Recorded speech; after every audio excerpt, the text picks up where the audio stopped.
Herzlich willkommen zu einer weiteren Folge vom Palmencamper. In dieser Folge werden wir zwei Fliegen mit einer Klappe schlagen.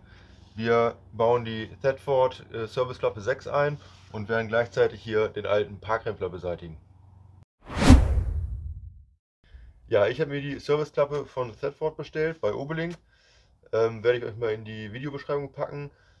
Ist kein Affiliate-Link, aber ich finde es eine gute Sache. Ich glaube, günstiger gibt es die auch nirgendwo. Von daher verlinke ich euch das Ganze mal. Ähm, Die Klappe ist knapp 1 Meter breit und 40 Zentimeter hoch. Die wird hier in dem Bereich von dem alten Parkrempler montiert. Normalerweise schneidet man hier den Innenteil, der hier nachher reinkommt, aus der Wand aus. Und der wird hier in die Klappe reingesetzt, als Türblatt praktisch. Das machen wir hier anders. Das möchte ich nicht wieder verwenden. Ich habe mir da ein Blech bestellt. Das habe ich direkt auf Maß bestellt. Das heißt, ich muss nur noch hier die Ecken gerade ausklinken und hier so ein bisschen rund machen, dass das da hinten reinpasst. Das Grundmaß ist auf den Millimeter genau bestellt. Wo ich das bestellt habe, verlinke ich euch ebenfalls in meiner Videobeschreibung. Auch das ist kein Affiliate-Link. Das Blech ist wieder so ein Stucco-Blech. Das hat zwar nicht mehr diese schöne Wellenform hier, aber ja, so Wellerform brauche ich es halt auch nicht. Also lieber dann glatt in dem Bereich von der Serviceklappe als diesen Rempler hier. Das sieht nicht so schön aus. Das Blech werde ich vorher schon mal lackieren mit Perlweiß. Die Farbe habe ich euch schon mal verlinkt in der Videobeschreibung. Wenn ihr bei euch so eine Klappe montiert, schaut bitte, was hinter der Wand ist. Nicht, dass ihr da mit der Stichsäge nachher reinschneidet. Ich habe den Vorteil hier, bei mir ist alles leer dahinter. Ich kann hier frei arbeiten. Hier einmal die Schablonen. Das ist einmal Schablone A, das ist die hier unten. Das ist das komplette Ausmaß der Tür. Und dann gibt es noch Schablone B und C. Die werden wir uns nachher auf die Außenhaut aufkleben, an den entsprechenden Löchern durchbohren und dann mit der Stichsäge ausschneiden.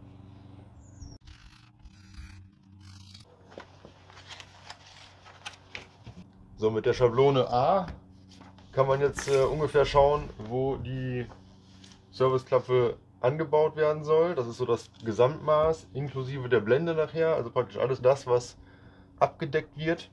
Bei mir ist der Fall allerdings der, dass ich hauptsächlich hier auch diesen Parkrempler weghaben möchte. Daher nehme ich jetzt gleich Schablone B und C und werde mir den Schnitt passend hier unten unter dieser Sicke ansetzen, so dass ich das auf jeden Fall hier mit raustrenne. Ich gehe auch ziemlich weit nach hinten. So, in meinem Fall werde ich jetzt nur die Schablone B und C nehmen. Ich habe mir das unten direkt an der Sicke angelegt. Ich werde auf Linie C gleich schneiden. Vorher kleben wir das aber nochmal richtig hier großflächig mit Kreppband ab, damit wir nichts beschädigen, damit nichts ausfranst, damit das auch nicht verrutschen kann, ganz wichtig.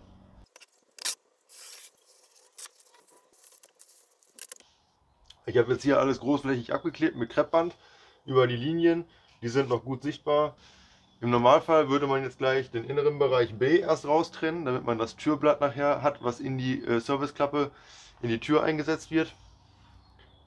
Das kommt bei mir aber komplett neu. Das heißt, ich brauche jetzt den inneren Ausschnitt nochmal der Schablone, um das auf meine bestellte Blechplatte aufzulegen, damit ich diese Ecken hier noch ausschneiden kann. Das Maß habe ich ja passend bestellt, das Grundmaß. Aber hier diese Ausklinkungen, die müssen natürlich noch raus aus der Platte. Dazu brauche ich den inneren Teil. Den schneide ich jetzt erst gleich mit dem Cuttermesser hier aus, nehme den schon mal raus und dann kann ich gleich auf Linie C alles rausschneiden.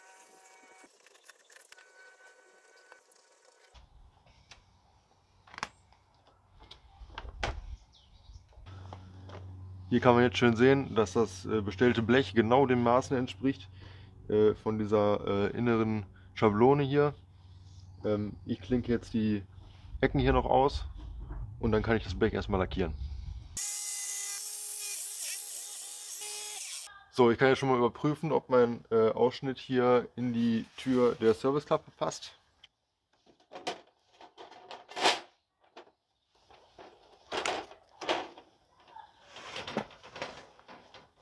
Ja, das sieht doch gut aus, würde ich sagen. Jetzt übertrage ich mir genau das Maß noch auf eine Sperrholzplatte, die die Innenverkleidung bildet, und auf das Styropor, was die Dämmung bildet nachher. Und das verklebe ich dann alles zusammen, wenn das lackiert ist, und dann wird das zusammen eingesetzt. So, jetzt werde ich hier an den angezeichneten Punkten einmal durchbohren. Ganz wichtig dabei, innerhalb der Linie C bohren. So, jetzt kommt der große Moment. Jetzt schneiden wir die Wand auf.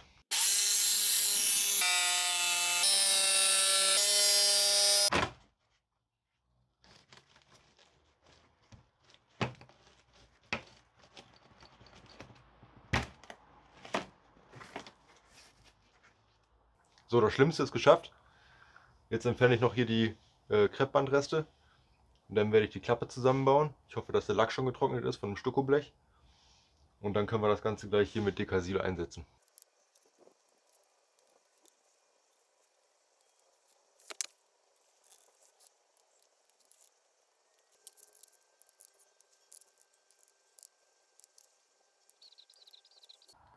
Ich habe jetzt hier gleich beide Dekasilbahnen draufgezogen. Einmal für den inneren Bereich, fürs Türblatt und einmal für den äußeren Bereich, der an der Karosserie abdichtet.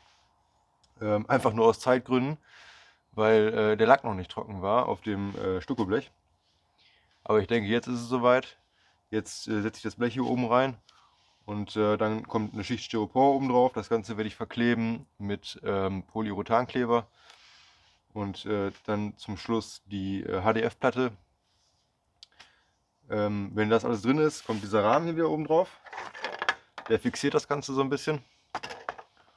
Und dann kann ich die ganze Klappe in die Karosserie einsetzen. So, jetzt werden wir das Blech einsetzen. Das Blech ist getrocknet, beziehungsweise die Farbe ist getrocknet. Die Dekasilnaht ist drauf. Und jetzt bauen wir praktisch diese Wand hier rückwärts auf. Das wird das Türblatt.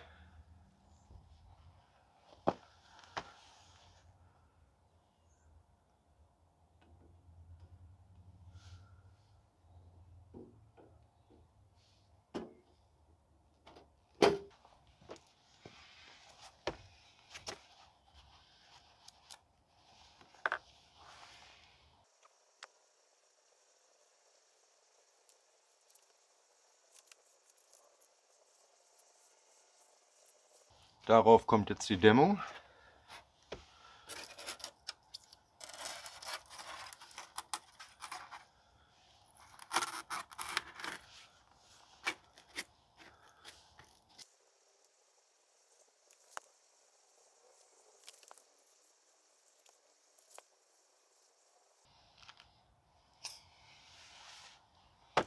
Und zuletzt die HDF-Platte.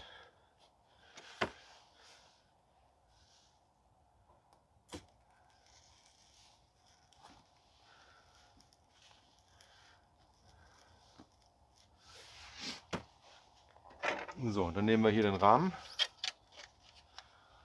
und setzen den hier oben in diese Nut.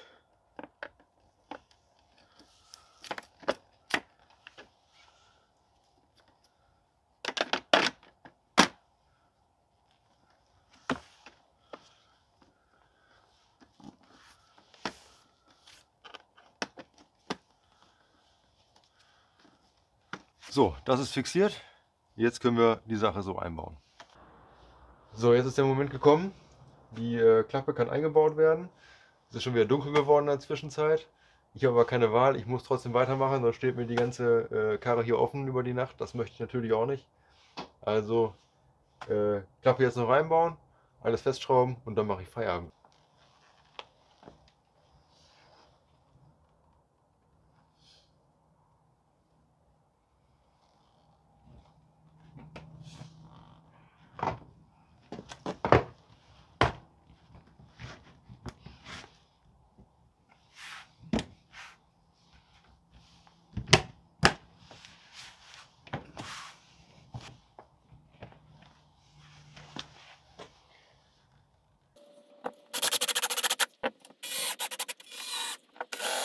Zu guter Letzt setzen wir noch den Rahmen hier ein von hinten.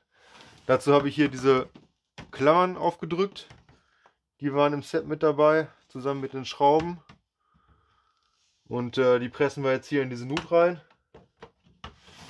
und verschließen damit praktisch diesen Spalt hier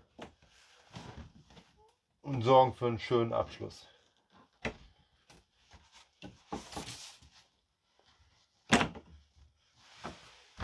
Ja, es ist mal wieder spät geworden. Meine Klappe ist aber drin. Wir haben es geschafft. Das Thema ist abgehakt. Morgen werde ich noch hier die Reste von dem Dekasil abtupfen. Das klappt immer am besten, wenn das eine Nacht angezogen ist. Ja, und dann sage ich erstmal recht herzlichen Dank für eure Aufmerksamkeit und bis zum nächsten Mal beim Palmencamper.